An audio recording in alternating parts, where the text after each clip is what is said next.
Maar de verkiezingen van 29 oktober voor de door komen alle politieke partijen met haar plan om de wenningneet in Nederland aan te pakken.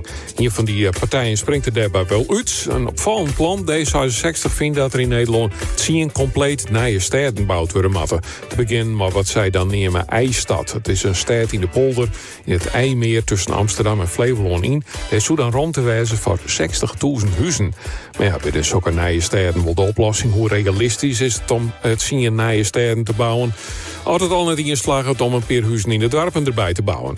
Dat lees ik voor aan uw verste expert. Dat het gaat om de wenningmerk Theo Vos, directeur van een groot makelaarskantoor in Friesland. Theo Vos, goedemiddag. Goedemiddag. Wat vind je van het plan van D66? Het zei het zien compleet nieuwe steden erbij. Ken dat?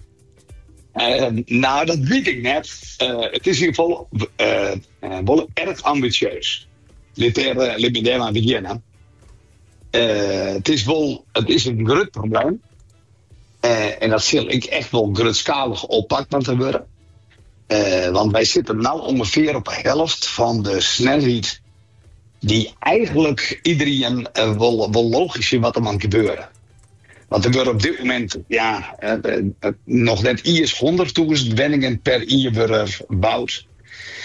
Terwijl dat bijna 200.000 per jaar op dit moment eigenlijk moest wezen. Ja. Dus ja, dat we goed naar kamers moeten denken en dat we creatief moeten wezen om dat te versnellen. Ja, dat is wel zeker. En daar heb je dan wel sympathie voor dat idee? Nou, ik heb in ieder geval wel sympathie voor dat we boeten de kamers moeten denken.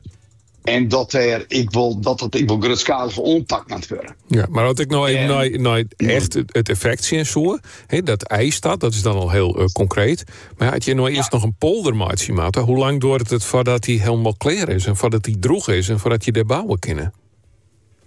Dat is absoluut een vierriet. IJstad is dan één. Maar we zoeken nog nieuwe steden terug Nederland heen online moeten worden. Ja, en als dat even heel, van mijn kant logisch nijkt is, het probleem zit er met name in de snelheid.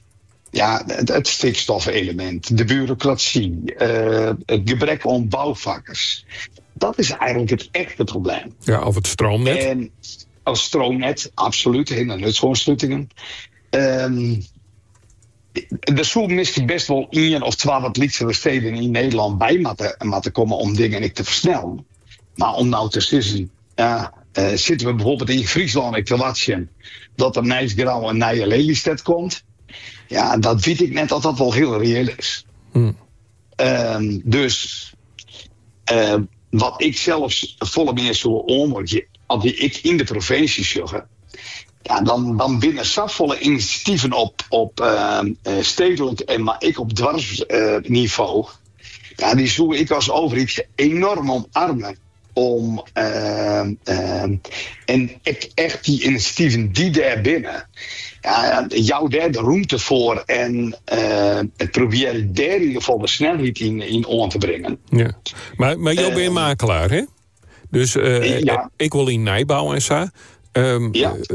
Veroordeelt dat nou extra gewoon dat er nou eindelijk eens wat vaart in komt, of blijft het echt in dit tempo teruggaan? Nee, nou, Sas is wij merken absoluut wel een kentering in bureaucratie dat met al echt de goede kant op willen. Of er nou links of rechts is, dat maakt het niks uit. Iedereen wil versnellen. Iedereen had het besef, of het nou makelaar, een bouwbedrijf, een projectontwikkelaar of de gemeentelijke instanties binnen. Alleen wij zijn natuurlijk in Nederland zitten we vol met regels en bezwieren en dat zit best wel wat in de wei om versnelling te krijgen.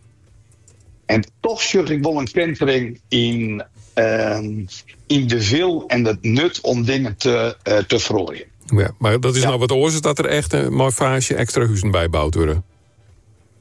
Nou, als het op mij op dit moment SAF is, dan zou ik zeggen van ja, als wij in deze versnelling het erop pakken, dan komen wij net op die 200.000 die we mij zo al dan wel veregenen. Dus dan moet er nog een stapje bij. Er is veel een stap bij, maat. Ja.